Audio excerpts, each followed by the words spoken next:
महादेव कहते हैं कि जीतने वाले आपसे अलग नहीं होते, वो बस बार बार हारने के बाद एक बार फिर प्रयास करने की हिम्मत रखते हैं, इसलिए अंततः जीत जाते हैं। जीतने से पहले आप लोगों से ये उम्मीद ना करें कि वो आपकी प्रशंसा करेंगे।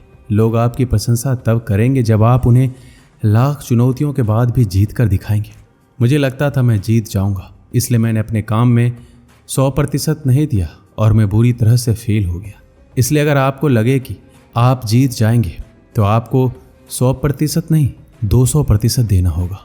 यदि आप जीवन में सफल होना चाहते हैं तो बोलने से ज़्यादा लोगों को सुनना शुरू कर दें, क्योंकि हर कामयाब आदमी में बोलने से ज़्यादा सुनने की आदत होती है।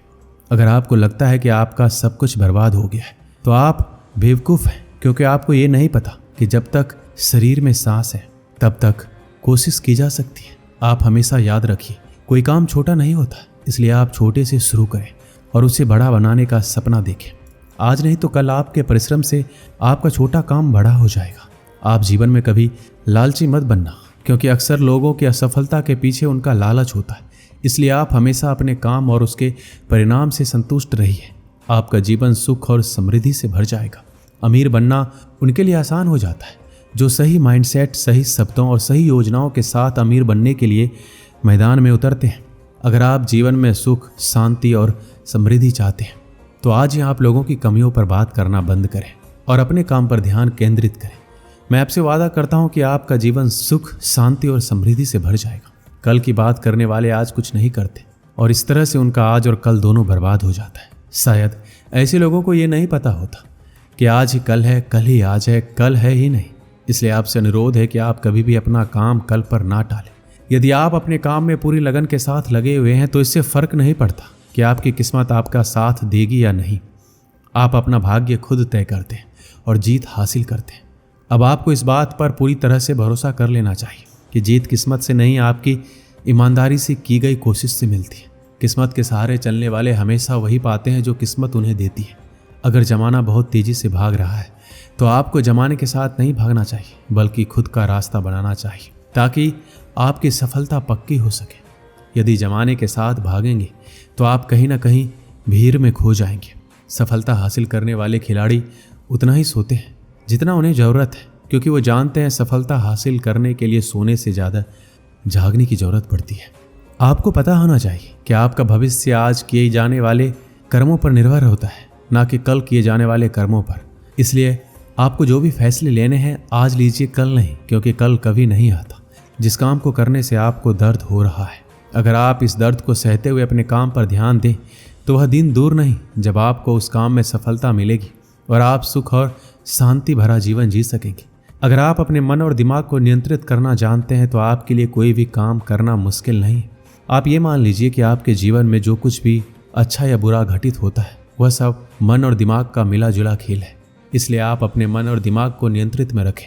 जुआ खेलकर अपनी किस्मत ना आजमाएं, बल्कि अच्छे कर्म करके अपनी किस्मत को आजमाएं, क्योंकि अच्छा कर्म करने के बाद भी आपकी किस्मत आपका साथ नहीं दे रहा तो आपके अच्छे कार्य करके इतनी काबिलियत आ जाती है कि आप अपना रास्ता खुद बना सकते हैं। आपको मानना चाहिए कि जीवन को बर्बाद करने वाला शब्द कल होता है, इसलिए आप इस शब्द से बचकर रहिए और अपने भविष्य को इस शब्द से सुरक्षित रखिए। आरव एक मध्यम वर्गीय परिवार से था। वो पढ़ने में तेज था। उसने 12 क्लास तक लगातार अपने स्कूल में टॉप किया था। उसके परिवार वालों को उस पर गर्व था। उसके माता पिता को यकीन था कि हमारा बच्चा बहुत आगे जाने वाला है। लेकिन 12वीं के बाद आरव कॉलेज में गया तो उसकी पूरी लाइफ ही बदल गई। उसके ऐसे दोस्त बन गए कि वो अब पहले का आरव नहीं रहा और वो पूरा बिगड़ गया। वो घर वालों से झूठ बोलकर पैसा लेने लगा और अपने दोस्तों के साथ देर तक पार्टी करने लगा था। आरव के घर वालों को यह सब समझ में आ रहा था और उन्होंने कई बार आरव को समझाने की कोशिश की, लेकिन आरव में कोई भी बदलाव नहीं आया। उल्टा वो घर वालों से कहने लगा कि आप मुझे ज्ञान मत दीजिए, मुझे ज्ञान की जरूरत नहीं है, अब मैं बड़ा हो गया हूँ, आप मुझे मेरे तरीके से जीने दीजिए। दिन ब दिन आरव और बिगड़ता गया, लेकिन उसके घरवाले उससे तंग आ चुके थे, इसलिए उसे कुछ नहीं बोलते थे। 6 महीने के बाद जब पहले सेमेस्टर का रिजल्ट आया तब आरव एक सब्जेक्ट में फेल हो गया था। यह बात आरव के ईगो को हर्ट कर गई। जो लड़का 12वीं तक टॉप कर रहा था कॉलेज में कैसे फेल हो सकता? ये फेल होने वाली बात उसके दिमाग में इतनी आ गई थी कि वो घर में बंद हो गया, एक कमरे में रहने लगा। घर वालों से बात करना बंद कर दिया, यहाँ तक कि उसने दोस्तों का फ़ोन उठाना भी बंद कर दिया। उसने बाहर आना जाना भी बंद कर दिया। आरव धीरे धीरे पूरी तरह से डिप्रेशन का शिकार बन चुका था। उसे लग रहा था कि उसकी ज़िंदगी में अब करने के लिए कुछ बचा ही नहीं। आरव जिस स्कूल में पढ़ता था वहाँ के अध्यापक को ये बात पता चली। उसने आरब को अपने घर पर डिनर के लिए बुलाया। आरब को डिनर पर जाने का बिल्कुल भी मन नहीं था, लेकिन स्कूल के समय से उस अध्यापक का आरब के साथ अच्छा संबंध था और आरब मना भी नहीं कर सकता था, इसलिए वो चला जाता है। अध्यापक के घर पहुंचकर आरब ने देखा उसके अध्यापक बगीचे में बैठे। ठंड का मौसम था, इसलिए वो अपने हाथ ताप रहे थे।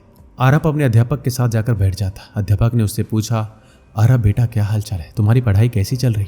15-20 मिनट हो गया, लेकिन आरब ने कोई जवाब नहीं दिया। अध्यापक को लगा मुझे कुछ करना होगा। उन्होंने कोयले का जो टुकड़ा जल रहा था उसे मिट्टी में फेंक दिया। वो कोयले का टुकड़ा थोड़ी देर के लिए जलता रहा और बाद में बुझ गया।